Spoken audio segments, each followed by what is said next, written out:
বৃষ্টির ফোঁটায় ভেজামাটির সাদা গন্ধে চায়ের সাথে যেন মিশে যায় প্রাকৃতিক সৌন্দর্য। আসসালামু আলাইকুম, কেমন আছো তোমরা সবাই? আলহামদুলিল্লাহ, তোমাদের ভালোবাসায় আমি অনেক ভালো আছি। আরও বেশি ভালো আছি যদি এরকম এক কাপ চা খাওয়া যায়, তাহলে আর কি লাগে বলো তো। এক কাপ চা খেয়ে মন দিল সব ঠান্ডা হয়ে গেছে। অনেকের অবশ্যই চা খেলে গরম লাগে, কিন্তু আমার এরকম এক কাপ চা খেয়ে সত্যি মনটা ঠান্ডা হয়ে গেছে। তবে সত্যি কথা বলতে আমি চা খুব কম পছন্দ করি। চা আমার একদমই পছন্দ না। লাল চা তো মোটেই খাইতে পারি না। যদি দুধ চা হয় তাহলে একটু চলে, দুধ চাটা একটু পছন্দ আমার। সারাদিন পর খাবো এক কাপ চা, যদি মালাই মার্কে চিনি মার্কে দুধ চা না হয় তাহলে কি ব্যাপারটা জমে কও তো। তাই মন দিল ঠান্ডা করার জন্য চলে গেছিলাম ধর্মতলার বাস স্ট্যান্ডের পাশে ভাবির চা খাইতে। সত্যি আমার গালে এখনও লাগে রয়েছে, এত মজার চা। যশোরবাসীরা কে কে খাইছো অবশ্যই কমেন্টে জানায়ও।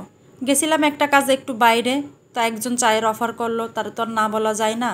তাই একটু টেস্ট করে দেখলাম, কিন্তু টেস্ট করতে যাই আমি তো ধরা খেয়ে গেছি। আমার কাছে এত ভালো লাগছে, এত ভালো লাগছে যে বলার বাইরে। আমি তো বললাম আগের থেকেই যে চা আমার এত পছন্দ না, কিন্তু এই চাটা খেয়ে আমার খুবই ভালো লাগছে। আরও আমি চাটা খাওয়ার পর খুব ভয় ভয়ে ছিলাম যে গ্যাসের সমস্যা না হয়, কিন্তু একদমই কোনো সমস্যা হয় নাই। কারণ দুধ চা খাইলে দুধে আমার আবার অ্যাসিডিটি আছে, দুধের যে কোনো জিনিস খাইলে আমার আবার সমস্যা হয়, কিন্তু এই চাটা খাওয়াতে আমি কোনো কিছুই ফিল করিনি। তবে একটা জিনিস ভাই, লজ্জা শরমের কিছু নাই, আমি না বলে পারতেছি না। চা খাতে গেলেই আমার জিভলা পুড়ে যাবে। আমার সাথে সেটাই হয়েছে। আবার আমি চা ঠান্ডা করে মুখে দিছি, তার সাথে সাথেই আমি বুঝতে পারলাম যে আমার জিভলাটা পুড়ে গেছে। তারপরে কি আর করার, এটা তো আমার ব্যক্তিগত অভ্যাস, না হলে তো হয় না। চা খাবো আর জিভলা পড়বে না, তাই কি হয়? যাক, বক বক তো মেলা করলাম, এবার আসি আসল কথায়। এই চাটা খাওয়ার জন্যই সিরিয়াল দিয়ে দাঁড়াই থাকা লাগে। ভাবি বানাই পারতেছে না, এত লোক, এত কাস্টমার। আমরা গিয়ে আধা ঘন্টার মতো দাঁড়াইছিলাম, তারপরে আমাদের দিল। এত সুন্দর চায়ের কালার আর এত সুন্দর করে চা বানাচ্ছে। ভালো জায়গায় মানুষের ভিড় তো একটু বেশিই হবে। আমি এক কাপ খাওয়ার পরে ভালো লাগায় আমি দ্বিতীয়বার আর একটা কাপ নিছি। এতটাই মজা চাটা।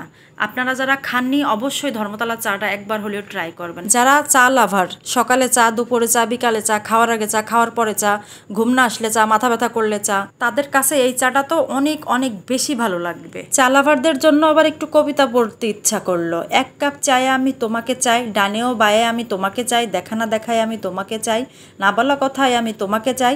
চা খাও ভালো, তবে বেশি মোটেও ভালো না। কথায় আছে না, অতিরিক্ত যে কোনো জিনিসই বিষ। যাই হোক, চা কিন্তু অতিরিক্ত শরীরের জন্য ভালো না। খাবেন তবে লিমিট রেখে খাবেন। ভিডিওটা যদি ভালো লাগে অবশ্যই একটা কমেন্ট করে যাবেন, একটা ফলো দিয়ে পাশে থাকবেন। আমার নিজের মাই একজন চা লাভার। সকালে ঘুম থেকে উঠে তার চা, আবার ঘুমোতে যাওয়ার আগ পর্যন্ত তার চা। সারাদিন তার চার রুটিন চলে। কতবার সে চা খায় তার কোনো হিসাব নাই। তার ভাত না দিয়ে তার চা দিলে বেশি ভালো হয়। চাও কিন্তু একটা নেশা। যারা চা খায় তাদের কিন্তু চা না খাইলে কোনো কিছু ভালো লাগে না।